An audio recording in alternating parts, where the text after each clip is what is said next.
जय हिंद साथियों।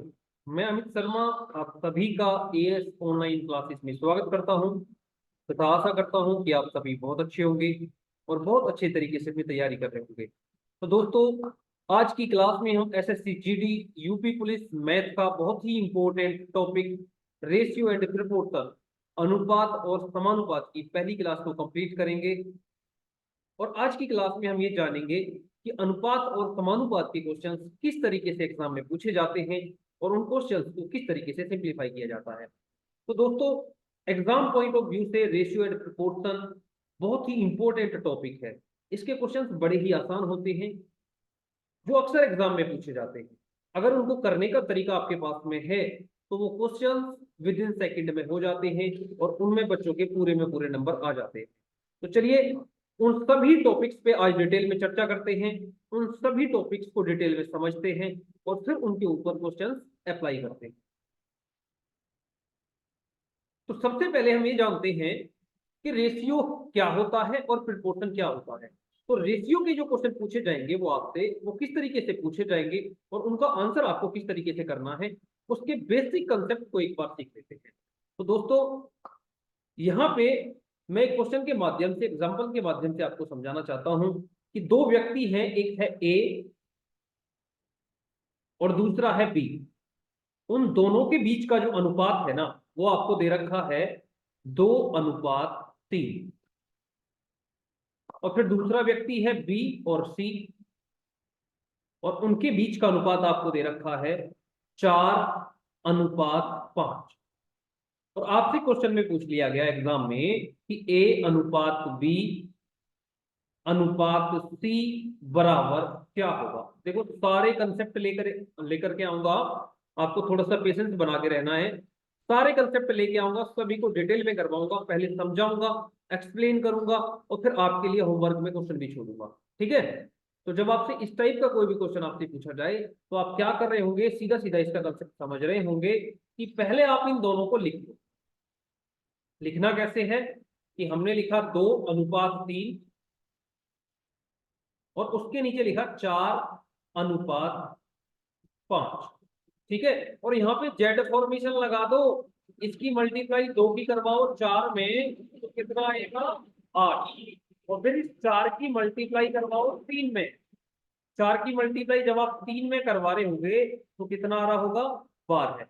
और फिर 3 के बाद इस 3 की मल्टीप्लाई करवा दो किसमें 5 में। और जब आप 3 की मल्टीप्लाई 5 में करवा रहे होगे तो कितना आएगा 15।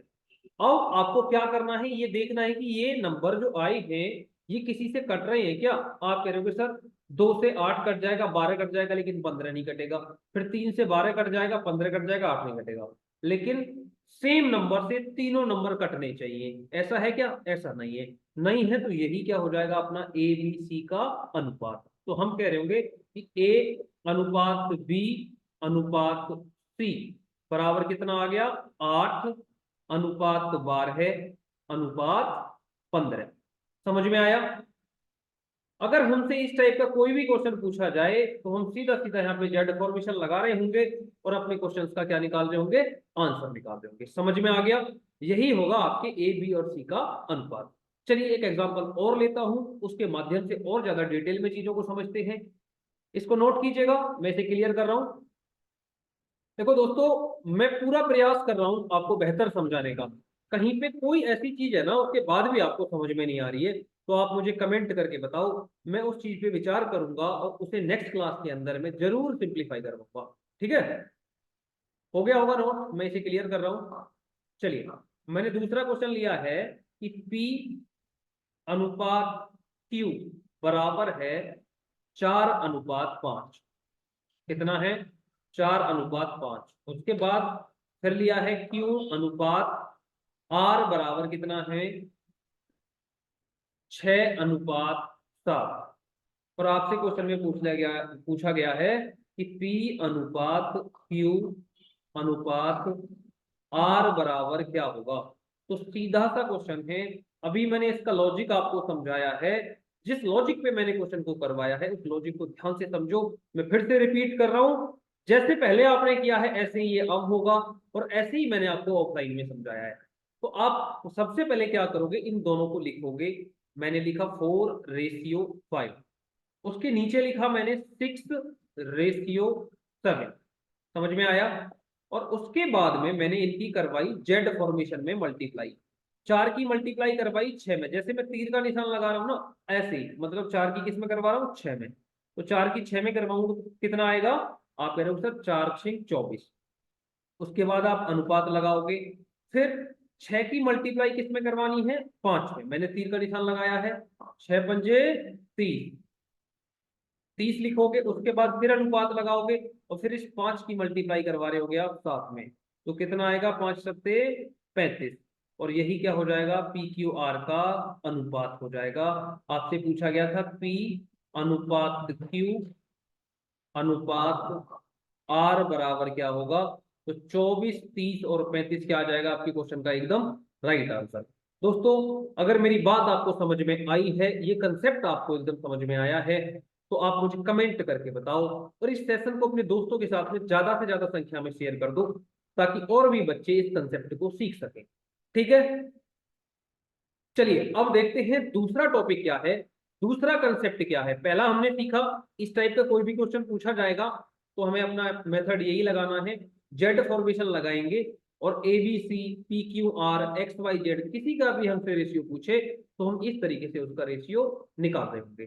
ठीक है, इसको नोट कीजिएगा। फिर बढ़ते हैं नेक्स्ट कंसेप्ट पे, अगला कंसेप्ट क्या है उसको भी सीखते हैं। ठीक है, सारे कंसेप्ट लेके आऊंगा, उनके ऊपर क्वेश्चंस करवाऊंगा, प्रैक्टिस करवाऊंगा, इजी टू मॉडरेट इस पूरी वीडियो को बना दूंगा। सबसे पहले इजी क्वेश्चन, उसके बाद में टफ क्वेश्चन। ठीक है, चलिए मैं इसे क्लियर कर रहा हूं। नेक्स्ट है मध्य अनुपात। अब मध्य अनुपात कैसे निकाला जाए इसका भी हमें क्या सीखना है, बेसिक कंसेप्ट सीखना है। ठीक है, जब भी दोस्तों आपसे मध्य अनुपात की बात करें तो आप क्या कर रहे होगे, एक अंडर रूट लगा रहे होगे और अंडर रूट के अंदर में ए गुणा बी कर रहे होगे।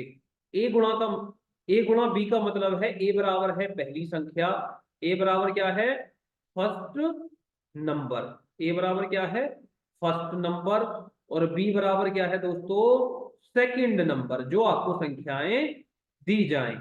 बी बराबर क्या है, सेकंड नंबर। समझ में आ गया? अब मैं एक एग्जांपल लेता हूं और एग्जांपल के माध्यम से आपको चीजों को समझाता हूं। जैसे मैं ये कर रहा हूं ना, आपको सेम ऐसे ही करना है, कोई दूसरा अप्रोच नहीं लगाना है। ये अप्रोच सबसे बढ़िया है, ये कंसेप्ट, ये करने का तरीका एकदम बेहतरीन है। इस कंसेप्ट में समझने में कोई दिक्कत आ रही है तो आप मुझे कमेंट करें। ठीक है, चलिए एक एग्जांपल ले रहे हैं। मैंने एग्जांपल लिया है कि 4,4,6, या एक काम करो 4,6 का निकाल लेते हैं, फिर दूसरी संख्याओं का निकाल लेंगे। तो हमसे पूछा है क्या, मध्य अनुपात। तो मध्य अनुपात निकालना है ना हमें, मध्य अनुपात। मध्य अनुपात अब हम 4 और 6 का निकाल रहे हैं। तो अभी हमने तरीका पढ़ा था कि अंडर रूट लगाना है और दोनों संख्याओं को क्या कर देना है, मल्टीप्लाई कर देना है। 4 गुणा क्या कर रहे होंगे हम, 6। समझ में आ गया? अब अगली लाइन में हम इन दोनों को मल्टीप्लाई कराने से पहले इनके फैक्टर कर लेंगे, 2 गुणा 2। भाई 4 को मैं क्या लिख सकता हूँ, 2 गुणा 2, और इस 6 को क्या लिख सकता हूँ, 2 गुणा 3। अच्छा, फिर हमें क्या करना है, इस रूट में से जो भी वैल्यू निकलती है हमेशा ध्यान रखना है पेयर में से एक बाहर निकलेगा। तो 2 का पेयर बना, उसमें से कितना बाहर निकलेगा, सिर्फ 2। और बाकी के अंदर रह जाएंगे, जिनका पेयर नहीं बन रहा है वो क्या रह जाएंगे, अंदर रह जाएंगे। तो 2 गुणा 3 रह गया अंदर। तो मैं इसे क्या कह रहा हूँ कि 2√6। भाई 2 और 3 की गुणा करोगे तो कितना आ जाएगा, 6। और यही क्या होगा इस क्वेश्चन का मध्य अनुपात। समझ में आ गया? उम्मीद करता हूं कि आपको एकदम बेहतरीन तरीके से समझ में आया होगा। ठीक है, इस तरीके से कोई भी क्वेश्चन पूछा जाए और आपसे पूछी जाए कि मध्य अनुपात क्या होगा, तो आप अंडर रूट के अंदर उन दोनों संख्याओं को लिख रहे होंगे, देन उनको कैलकुलेट कर रहे होंगे। समझ में आ गया? चलिए एक एग्जांपल और लेते हैं, दूसरे एग्जांपल से चीजों को समझते हैं। देखो दूसरा एग्जांपल लेके और थोड़ा सा आसान तरीके से इसको समझने की कोशिश करते हैं। मैंने लिया है एक संख्या है मेरे पास 9 और दूसरी संख्या क्या है, 3। इसका मुझे क्या निकालना है, मध्य अनुपात।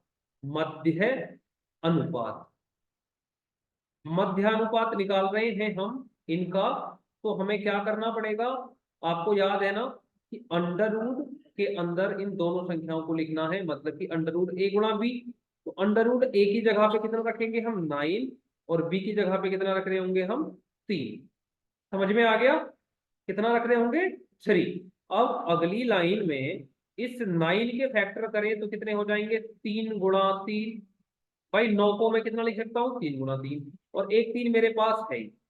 अब इसमें से पेयर बनाएंगे और एक को बाहर निकालेंगे, तो पेयर में से 3 बाहर निकलेगा और अंडर रूट के अंदर रह जाएगा 3। तो मेरे क्वेश्चन का आंसर कितना आ रहा होगा, 3√3। 3√3 क्या होगा, इन दोनों संख्याओं का मध्य अनुपात। उम्मीद करता हूं कि मध्य अनुपात के ऊपर अगर आपसे क्वेश्चन पूछा जाता है तो आप ये वाला कंसेप्ट लगा करके मध्य अनुपात के सारे क्वेश्चन सिंप्लीफाई कर रहे होंगे। ठीक है, इसके बाद भी अगर कोई दिक्कत रह जाती है तो आप मुझे कमेंट करो। इसी तरीके से मैंने देखो ऑफलाइन में भी पढ़ाया है। ऑफलाइन में जो बच्चे मेरे साथ जुड़े हुए हैं उनको पता होगा कि मैंने किस तरीके से मध्य अनुपात निकालना सिखाया है। ठीक है, कमेंट करोगे दोस्तों तो मैं आपके कमेंट का नेक्स्ट वीडियो के अंदर जरूर सोल्यूशन दे दूंगा। ठीक है, अगर आप कमेंट ही नहीं करोगे तो मुझे कैसे पता चलेगा। चलिए अब देखते हैं नेक्स्ट टॉपिक क्या है, आप इसको जल्दी से नोट करो। ये सारे टॉपिक में पहले आपको सिंप्लीफाई करा रहा हूं कि अगर इस टाइप से क्वेश्चन पूछा जाए तो आपको किस तरीके से करना है। सारे टॉपिक कराने के बाद में फिर इनके ऊपर मैं आपको क्वेश्चन दूंगा। ठीक है, चलिए मैं इसे क्लियर कर रहा हूं। देखो अब है अपना टॉपिक तीसरा अनुपात। तो थर्ड रेशियो कैसे निकालना है, अब उसकी बात और कर लेते हैं कि अगर हमसे कोई पूछ रहा है कि थर्ड रेशियो निकालो, तो जब भी थर्ड रेशियो की बात करेगा तो हम क्या कह रहे होंगे, इसका मैं पहले आपको बेसिक सिखा दूं। तो बेसिक का मतलब यह है कि आपके पास में कोई संख्या होंगी, मान के चलो ए और बी, और इनका हमसे थर्ड रेशियो पूछा गया है, तो हम क्या कर रहे होंगे, ए रेशियो बी, फिर उसके बाद में प्रिपोर्शन लगा रहे होंगे, फिर बी रेशियो थर्ड पूछा है तो यहाँ पे हमने क्या रख लिया, एक्स रख दिया। सबको याद है कि अंदर वालों का मल्टीप्लिकेशन होता है किसके बराबर, बाहर वालों के मल्टीप्लिकेशन के। ये इसका एकदम बेसिक है। मैं इसकी ट्रिक आपको बता दूंगा, शॉर्ट ट्रिक बता दूंगा, पहले बेसिक सिखा रहा हूँ क्योंकि बहुत सारे बच्चे कहते हैं कि सर बिना बेसिक की चीजें समझ में नहीं आती। तो पहले बेसिक सीख लो, देन इसकी ट्रिक सीख लो। तो अंदर वालों का मल्टीप्लिकेशन किसके बराबर होता है, बाहर वालों के मल्टीप्लिकेशन के। तो हम कह रहे होंगे कि a गुणा एक्स बराबर है किसके, b गुणा b के। समझ में आ गया, तो हम कह रहे होंगे x बराबर b गुणा b अपॉन a। समझ में आ गया, b गुणा b अपॉन a। क्लियर। अगर हमसे तीसरा अनुपात पूछेगा तो हम क्या कह रहे होंगे कि तीसरा अनुपात बराबर b गुणा b अपॉन a। समझ में आया, उम्मीद करता हूं कि ये लाइन आपको बहुत ज्यादा डिटेल में समझ में आ गई होगी। चलिए अब इसको सीधा सीधा कैसे करें, इसको मैं क्लियर कर रहा हूं, आप नोट कीजिएगा। चलिए अगर सीधा सीधा हम लिखें इसको तो हमें क्या लिखना है कि तीसरा अनुपात बराबर बी स्क्वायर, मतलब कि दूसरी संख्या क्या स्क्वायर अपॉन पहली संख्या मतलब कि एक। अब एग्जाम्पल ले रहे हैं, एग्जाम्पल से चीजों को समझते हैं। ये क्या हो जाएगा, इसका करने का तरीका हो जाएगा, इस पे अब क्वेश्चन बना लेते हैं। मान के चलो हमारे लिए जो संख्याएं दी गई हैं क्वेश्चन में, वो दी गई हैं कि 3,9। इनका क्या बताना है, हमें तीसरा अनुपात बताना है। तीसरा अनुपात बताओ, कौन सा अनुपात, तीसरा अनुपात, तीसरा अनुपात। तो तीसरा अनुपात हमसे पूछा गया है, तो हमें कैसे करना है, शॉर्ट ट्रिक लगा देंगे कि b का स्क्वायर मतलब कि b गुणा b अपॉन 3। तो अब 3 से ये 9 कटेगा 3 टाइम, और जो बचे हुए हैं इन दोनों की गुणा करवाएंगे, तो 3 9 27। तो बेटा इनका तीसरा अनुपात कितना निकल के आ रहा होगा, 27। समझ में आ गया। उम्मीद करता हूं कि बेसिक कंसेप्ट के अंदर जो मैंने तीसरा अनुपात लिया है कि थर्ड रेशियो का बेसिक कंसेप्ट क्या होगा, वो आपको बहुत ही अच्छे से समझ में आया होगा। कहीं पे कोई भी दिक्कत है, कोई चीज ऐसी है जो आपको समझ में नहीं आ रही है, तो आप मुझे कमेंट करके बताओ। ठीक है, चलिए एक एग्जांपल और ले लेते हैं ताकि सारी चीजें आसानी से समझ में आ जाएं। देखो अब अगला जो क्वेश्चन है, यहाँ पे मैं लाइन खींच लेता हूं पहले। वो है कि 6,12। इसका हमें क्या बताना है, तीसरा अनुपात बताना है, थर्ड रेशियो बताना है, तीसरा अनुपात। तो तीसरा अनुपात हमसे इसका पूछा गया है, तो हम कैसे करेंगे तीसरा अनुपात निकालने के लिए? तो तीसरा अनुपात बराबर बी स्क्वायर अपॉन ए, और बी की जगह पे कितना है 12 है, तो 12 का स्क्वायर मतलब 12 को 2 बार लिख लेते हैं, अपॉन ए की जगह पे 6। अब इस 6 से 12 को काटेंगे तो 2 बार कटेगा, और 2 की गुणा 12 में करेंगे तो कितना आ जाएगा 24, और यही क्या हो जाएगा आपकी क्वेश्चन का एकदम राइट आंसर। उम्मीद करता हूं कि तीसरा अनुपात निकालना आप लोग बहुत ही अच्छे तरीके से सीख गए होंगे। ठीक है, इसको जल्दी से नोट करो, अगला टॉपिक और सीखते हैं और फिर इनके ऊपर क्वेश्चंस की प्रैक्टिस करते हैं। ठीक है, सारे टाइप लेके आऊंगा, ये टेंशन मत लो कि सारे टाइप ही नहीं, सारे टाइप कराए नहीं जाएंगे, सारे टाइप करवाए जाएंगे, एक भी टाइप छोड़ा नहीं जाएगा। ठीक है, और जितने भी क्वेश्चंस हम वीडियो के अंदर बनाएंगे वो सारे के सारे रिपीटेड होंगे, एसएससी जीडी में यूपी पुलिस में पूछे गए होंगे, ऐसा एक भी क्वेश्चन नहीं होगा जो पूछा ना जाए। ठीक है ना, चलिए मैं इसे क्लियर कर रहा हूं। अब सीख लेते हैं नेक्स्ट टाइप क्या है। नेक्स्ट है अपना basic concept of fourth ratio, चौथे अनुपात को कैसे निकालें। तो चौथे अनुपात का बेसिक कंसेप्ट एक बार सीख लेते हैं। जब भी आपसे चौथे अनुपात की बात करेगा तो वो 3 संख्याएं देगा, मान के चलो आपको उसने संख्याएं दे दी ए कॉमा बी कॉमा सी। अब इनका चौथा अनुपात पूछा है, तो आप हमेशा और हमेशा इनको ऐसे रख रहे होंगे कि ए अनुपात बी, समानुपात, समानुपात की 4 बिंदी लगाई जाती हैं, सी, और हमसे चौथा अनुपात निकलवा रहा है उसको हमने क्या मान लिया एक्स। तो अभी मैंने बताया था कि अंदर वालों का मल्टीप्लिकेशन किसके बराबर होता है, बाहर वालों के मल्टीप्लिकेशन के। तो ए एक्स, ए गुणा एक्स बराबर बी सी, बी गुणा सी। तो हमसे जब भी एक्स पूछा पूछा जाएगा तो हम कह रहे होंगे कि बी गुणा सी अपॉन ए, बी गुणा सी अपॉन ए। और जब भी हमसे चौथा अनुपात पूछेगा तो हम ये वाला लॉजिक लगा रहे होंगे। तो चलिए क्वेश्चन पे एक बार ट्राई कर लेते हैं, इसका एक एग्जांपल बना लेते हैं, देन चीजों को आगे बढ़ते हैं। ठीक है, तो देखिए एक क्वेश्चन ले रहे हैं, इसमें कि 3 संख्याएं हैं 2,3,4, तो इनका चौथा अनुपात बताओ। चौथा अनुपात क्या होगा, चौथा अनुपात क्या होगा, चौथा रेशियो हमसे पूछा जा रहा है कि चौथा अनुपात क्या होगा बताइए।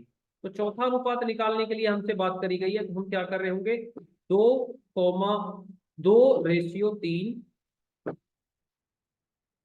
प्रपोर्शन 4/, चौथे को मान लिया हमने क्या एक्स। अभी कंसेप्ट सीखा है कि बाहर का मल्टीप्लिकेशन बराबर होता है किसके, अंदर वालों के मल्टीप्लिकेशन के। तो 2x बराबर किसके होगा 3 गुणा 4। समझ में आया, इस चीज को यहाँ पे लिख लेता हूं मैं कि 2x बराबर कितना है 3 गुणा 4, तो x बराबर कितना होगा, आप कह रहे होगे सर 3 गुणा 4/2, 3 गुणा 4/2, और 2 से 4 कट जाएगा 2 बार, और इन दोनों की गुणा करवा रहे होंगे तो कितना आ रहा होगा 2 3 6। तो चौथा जो अनुपात निकल रहा होगा वो कितना होगा 6 होगा। उम्मीद करता हूं कि आप लोग 6 चौथा अनुपात निकालना एकदम भली भांति से सीख गए होंगे, अच्छे तरीके से सीख गए होंगे। चौथे अनुपात को निकालने में आपको कोई भी दिक्कत नहीं आ रही होगी। कहीं पे दोस्तों अभी भी दिक्कत है ना, तो आप मुझे कमेंट करके बताओ, मैं और भी कोई आसान तरीके से आपको चीजों को समझा दूं। ठीक है, चलिए अब जो भी तक हमने सीखा है, जितने कॉन्सेप्ट अभी तक सीखे हैं उनके ऊपर क्वेश्चंस लेते हैं और उनकी प्रैक्टिस करते हैं, और उनको कैसे करा जाएगा उसके बारे में एक बार समझते हैं। ठीक है, चलिए इसको जल्दी से नोट करो, मैं इसे क्लियर कर रहा हूं। दोस्तों अगर ये वीडियो सेशन आपको अच्छा लग रहा है ना, तो इसे ज्यादा से ज्यादा संख्या में लाइक कर दें। अगर आप चैनल पे नए हैं तो इस चैनल को सब्सक्राइब जरूर करें, और अपने दोस्तों के साथ में इस सेशन को शेयर जरूर करें। ठीक है दोस्तों, चलिए मैं इसे क्लियर कर रहा हूं। देखिए इस क्लास का फर्स्ट क्वेश्चन ये रहा आपके सामने, जैसा मैंने आपको टाइप 1 करवाया था ना कि एबीसी का अनुपात पूछे तो कैसे निकालना है, उसी के ऊपर क्वेश्चन दिया है। तो इस क्वेश्चन को कैसे करेंगे, मैं उम्मीद करता हूं कि आप सभी इस क्वेश्चन को कर दोगे और इसका आंसर मुझे कमेंट सेक्शन में जरूर करके बताओगे। ठीक है, अगर इस वीडियो को आप देख रहे हैं ना तो पहले आप इसको एक बार रोक ले वीडियो को, और रोकने के बाद इसको सिंप्लीफाई करें। अगर आपका आंसर इन चारों ऑप्शन में से कोई आ रहा है तो कमेंट करें, और नहीं आ रहा है तो इस वीडियो को प्ले करके इसका सोल्यूशन देखिए। ठीक है, तो उसने कहा है यदि A अनुपात B बराबर 4:7, B अनुपात C बराबर 5:9, तो A अनुपात B अनुपात C का मान क्या होगा। A अनुपात B अनुपात C का मान पूछा है। और इस टाइप के क्वेश्चन को करने के लिए मैंने आपको बताया था कि जेड फॉर्मेशन लगेगी। पहले इसको लिख लो आप। आपको दे रखा है उसने कि A अनुपात B बराबर कितना है, 4:7। कितना है, 4:7। और बी अनुपात सी बराबर कितना दे रखा है, बी अनुपात सी बराबर दे रखा है 5:9। 5:9। और हमसे पूछा क्या है कि ए बी सी बताओ कि ए अनुपात बी अनुपात सी बराबर क्या होगा। तो आंसर निकालने के लिए मैंने आपसे कहा था कि जेड फॉर्मेशन लगेगी और जेड फॉर्मेशन का प्रयोग करके क्वेश्चन का आंसर आ जाएगा। तो हमें क्या करना है, जेड फॉर्मेशन में 4 की मल्टीप्लाई 5 में करवानी है। कितना आ जाएगा, 4×5 = 20। उसके बाद में अनुपात लगाएंगे। उसके बाद इस 5 की गुणा 7 में करेंगे तो 5×7 = 35। देन रेशियो लगाएंगे अनुपात, फिर इस 7 की गुणा किस में कर रहे होंगे, 9 में। तो 7×9 = 63। और यही क्या आ जाएगा आपके क्वेश्चन का एकदम राइट आंसर, 20:35:63। 20:35:63। ऑप्शन बी क्या कर जाएगा आपके क्वेश्चन का एकदम राइट आंसर हो जाएगा, करेक्ट आंसर हो जाएगा। उम्मीद करता हूं कि इस तरीके का कोई भी क्वेश्चन अगर एग्जाम में पूछा जाएगा तो आप उस क्वेश्चन को बड़ी ही अच्छे तरीके से, बड़ी ही आसानी से बना रहे होंगे। ठीक है ना, और उसका आंसर करके 2 नंबर अपने स्कोर में इंक्रीज कर रहे होंगे। ठीक है, चलिए इसको नोट कीजिएगा। फिर देखते हैं नेक्स्ट क्वेश्चन क्या है। करने का तरीका कैसा लग रहा है वो आप मुझे कमेंट सेक्शन में जरूर बताएंगे। ये वीडियो सेशन आपको पसंद आ रहा है या नहीं आ रहा है ये भी आप मुझे कमेंट करके बताएंगे। ठीक है, चलिए दूसरा क्वेश्चन है कि 5 और 45 का मध्यानुपाती ज्ञात कीजिए। मध्यानुपाती निकालने के लिए मैंने आपको तरीका बताया था कि अगर आपसे मध्यानुपाती पूछा जाए तो आप कैसे निकालोगे। मध्यानुपाती की अगर मैं बात करूं तो आप कैसे निकालोगे। अब मैं फिर से लिख रहा हूं, मैंने आपको इसका जो बेसिक करवाया है ना उस टाइम पे पूरा डिटेल में करवाया है। लेकिन फिर भी अगर आप कहीं पे उसको मिस कर गए हैं या समझ नहीं पाए हैं तो फिर से देख लीजिएगा कि अगर मध्यानुपाती पूछा जाए तो आप क्या करोगे, अंडर रूट लगाओगे और a गुणा b करोगे। a गुणा b का मतलब उन दोनों संख्याओं की गुणा करोगे। ठीक है, तो हमारी संख्याएं हैं कितनी, 5 और 45। तो अंडर रूट लगाया, 5×45 लिखा। समझ में आया। अब इसके बाद में मैंने आपको बताया था कि इनको फैक्टर करके पेयर के साथ बाहर निकालेंगे। तो 5 का कोई फैक्टर नहीं होगा तो 5 जो का तो लिखा। और इस 45 को मैं क्या लिख सकता हूं, 3×3 × 3 3×3 9×5 = 45। 3×3 × 5 समझ में आ गया। अब आप देख रहे हैं ये 3 का पेयर बन गया और आपको 2 5 दिखाई दे रहे हैं। पेयर का मतलब होता है जोड़ा, इन दोनों का भी पेयर बन गया। तो 5 भी बाहर निकल जाएगा और 3 भी बाहर निकल जाएगा। और 5 और 3 की जब मल्टीप्लाई करवाएंगे तो इस क्वेश्चन का आंसर कितना आ रहा होगा, 15। यानी 15 आपके क्वेश्चन का क्या हो जाएगा, एकदम राइट आंसर। ऑप्शन कौन सा सही हो जाएगा, ऑप्शन बी आपके क्वेश्चन का एकदम करेक्ट आंसर हो जाएगा। उम्मीद करता हूं कि मध्य अनुपाती के ऊपर अब कोई भी क्वेश्चन पूछा जाएगा तो आप बहुत ही आसानी से, बहुत ही अच्छे तरीके से अपने क्वेश्चन का आंसर निकाल पा रहे होंगे। ठीक है, ये तरीका कैसा लग रहा है आप मुझे कमेंट सेक्शन में जरूर कमेंट करके बताइएगा। अच्छा लग रहा है, बेकार लग रहा है, एवं ही लग रहा है, जो भी लग रहा है आप मुझे कमेंट करके बताइएगा। ठीक है, चलिए मैं इसे क्लियर कर रहा हूं, आप इसे जल्दी से नोट करो पहले।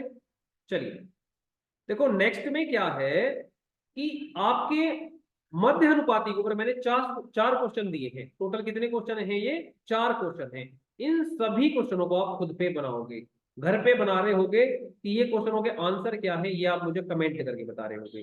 ठीक है, जितने भी बच्चे इस वीडियो को देख रहे हैं, मध्य अनुपाती के ऊपर मैंने 4 क्वेश्चन आपको HW के दिए हैं, होमवर्क में दिए हैं। और इन सभी के आंसर आप मुझे क्या कर रहे होगे, कमेंट कर रहे होगे। अगर आपके बस की है तो आप इन सभी चारों क्वेश्चनों के आंसर मुझे कमेंट करके बताओ।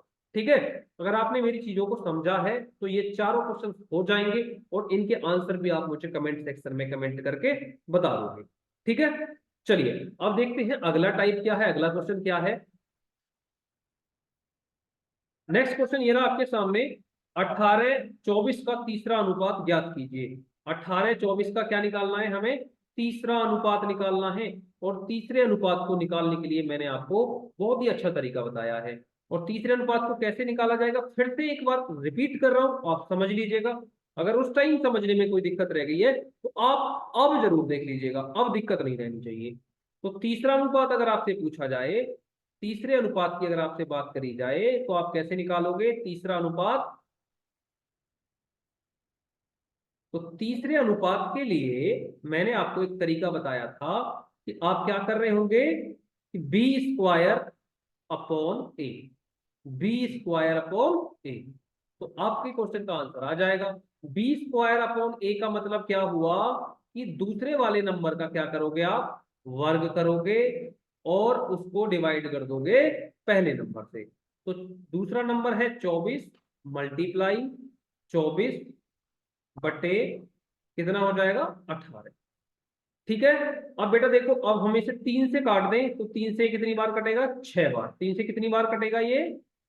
इसको मैं थोड़ा सही से लिखता हूं, 3 से कटेगा 6 बार और 3 से ये कितना कटेगा? 8 बार। समझ में आ गया? और 6 से ये 24 कितनी बार कटेगा? 4 बार कटेगा। इन दोनों की मल्टीप्लाई करवा देंगे तो 4 की मल्टीप्लाई जब आप 8 में करोगे तो कितना आ रहा होगा? 8 चौक 32। और 32 ही क्या हो जाएगा आपके क्वेश्चन का एकदम सही आंसर। ऑप्शन कौन सा हो जाएगा सही? Option D.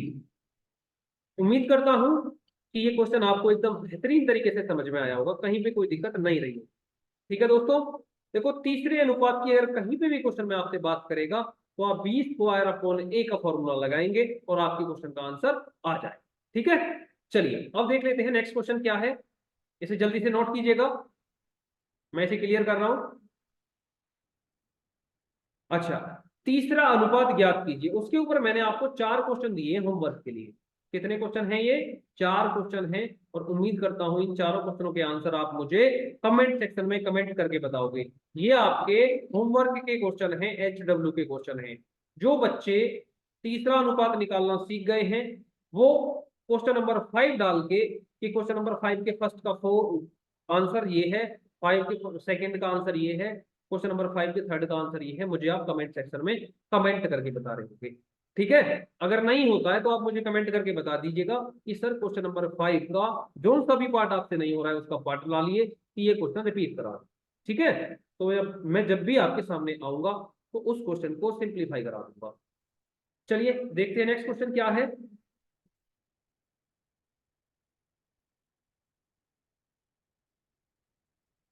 5, 9 और 12 का चौथा अनुपात ज्ञात कीजिए। चौथा अनुपात निकालना भी मैंने आपको सिखाया है, फिर से मैं आपको एक बार रिपीट करके दिखा रहा हूं। आप एक बार फिर से समझ लीजिएगा कि चौथा अनुपात अगर आपसे पूछा जाए तो आप कैसे करोगे। मान के चलिएगा आपको चौथा अनुपात पूछेगा तो वो 3 संख्याएं देगा, और वो 3 संख्याएं हैं कौन कौन सी? A B. फिर हमें निकालना कैसे है चौथा अनुपात? तो आप कह रहे हो सर आपने बताया था ए अनुपात बी, फिर प्रिपोर्शन मतलब कि समानुपात, सी अनुपात डी कर रहे होंगे।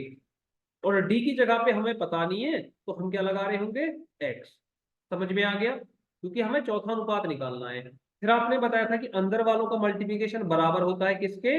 बाहर वालों के मल्टीप्लिकेशन के। तो बाहर वालों का मल्टीप्लिकेशन हो जाएगा ए गुणा एक्स बराबर बी गुणा सी। तो एक्स बराबर कितना आ जाएगा? बी गुणा सी बटे ए, बी गुणा सी बटे ए। और इस तरीके से क्या आ जाएगा? हमारे क्वेश्चन का आंसर आ जाएगा। अब इस क्वेश्चन को इस पे अप्लाई करते हैं, कैसे होगा? तो मैं यहाँ पे इसको थोड़ा सा साइड कर रहा हूं और अब इस क्वेश्चन को सिंप्लीफाई कर रहा हूं। तो दोस्तों पहली संख्या है हमारे पास 9, दूसरी संख्या है, सॉरी पहली संख्या कितनी है हमारे पास? 5। पहली संख्या है हमारे पास 5 और दूसरी संख्या है हमारे पास 9। समानुपात का साइन लगाएंगे। फिर तीसरी संख्या है 12 और उसके बाद चौथी संख्या को x मानेंगे। बाहर वालों का मल्टीप्लिकेशन अंदर वालों के मल्टीप्लिकेशन के बराबर होता है। तो हम कह रहे होंगे कि 5x बराबर कितना हो जाएगा? 9 गुणा किसके? 12। किसके होगा? 9 गुणा 12 के। तो x बराबर कितना होगा? इन दोनों की गुणा करवाएंगे तो ये हो जाएगा 108 बटे 5। भाई 12 और 9 की गुणा करवाओगे तुम तो 12 निम्मा 108, और ये 5 इधर भाग में है, इधर आएगा, सॉरी 5 इधर गुणा में है, इधर आएगा तो भाग में हो जाएगा। और जब मैं इससे काटूंगा तो 5 दूनी 10, 5 एकम 5 ना, दशमलव लगा लेंगे, 30 हो जाएगा, 5 6 30, 21.6 क्या आ रहा होगा आपके क्वेश्चन का एकदम राइट आंसर आ रहा होगा। तो कौन सा ऑप्शन सही कर जाएगा? ऑप्शन ए आपके क्वेश्चन का एकदम राइट आंसर हो जाएगा। और 21.6 क्या हो जाएगा? इसका चौथा अनुपात हो जाएगा। मैं उम्मीद करता हूं कि ये क्वेश्चन भी आपको बहुत ही अच्छे तरीके से, बहुत ही बेहतरीन तरीके से समझ में आया होगा, कहीं पे कोई दिक्कत नहीं रही होगी। अगर दिक्कत है तो दोस्तों आप मुझे कमेंट करके बताओ। अगर आपको ये वीडियो क्लास अच्छी लग रही है तो ये भी आप मुझे कमेंट करके बताओ। और चैनल पे नए हैं तो चैनल के साथ में जुड़ जाओ, चैनल को सब्सक्राइब कर दो और अपने दोस्तों के साथ में शेयर कर दो। चलिए इसको जल्दी से नोट करिए, आगे देखते हैं आगे क्या है। मैं इसे क्लियर कर रहा हूं, कहीं पे कोई दिक्कत रहने वाली नहीं है। ये सारे के सारे क्वेश्चंस एग्जाम में आए हुए हैं और जो मैं आपको होमवर्क दे रहा हूं वो भी क्वेश्चंस पूछे गए हैं। देखिए क्वेश्चन नंबर 7, चौथा अनुपात ज्ञात करें। ये इसके 4 क्वेश्चन दे रखे हैं, 4 क्वेश्चन है टोटल और चारों के 4 आपको करने हैं। और इनका सही आंसर क्या है ये आप मुझे क्या करोगे? कमेंट करोगे। ये आप मुझे किस में बताओगे? कमेंट सेक्शन में कमेंट करके बताओगे। ये आपके किसके क्वेश्चन हैं? होमवर्क क्वेश्चन है, HW के क्वेश्चन है, HW के। समझ में आ गया? HW के क्वेश्चन है। इन सभी क्वेश्चनों के आंसर आप मुझे कमेंट सेक्शन में कमेंट करके बताओगे। अगर आपसे हो रहे हैं तो आप जरूर कमेंट करोगे, और नहीं हो रहे होंगे तो आप बिल्कुल भी कमेंट नहीं कर पाओगे। ठीक है दोस्तों, कोई भी ऐसी चीज रह गई है जो मैंने आपको एक्सप्लेन करके नहीं समझाई है तो आप मुझे जरूर कमेंट कीजिएगा। इसका ये पार्ट 1 है, पार्ट 2 जल्दी ही आएगा। जो बचे हुए कंसेप्ट हैं, जो इस रेशियो एंड प्रोपोर्शन के कॉन्सेप्ट बच गए हैं, उनको पार्ट 2 के अंदर मैं डिटेल में कंप्लीट करा दूंगा और उनके ऊपर क्वेश्चन भी आपको जरूर करवा दूंगा। ठीक है दोस्तों, मैं इसे क्लियर कर रहा हूं। चलिए आज की क्लास में इतना ही दोस्तों। मैं उम्मीद करता हूं कि आज का सेशन आपको बहुत ही अच्छा लगा होगा, आपको पसंद आया होगा। अगर दोस्तों पसंद आया है तो इस सेशन को ज्यादा से ज्यादा संख्या में लाइक कर दो, अपने दोस्तों के साथ में जिस भी स्टडी ग्रुप से आप जुड़े हुए हैं उसके साथ शेयर कर दो। और इस चैनल पे अगर आप नए हैं तो इस चैनल को सब्सक्राइब कर दो। ठीक है दोस्तों, आज के लिए इतना ही, मिलते हैं नेक्स्ट क्लास में। थैंक यू, जय हिंद, जय भारत।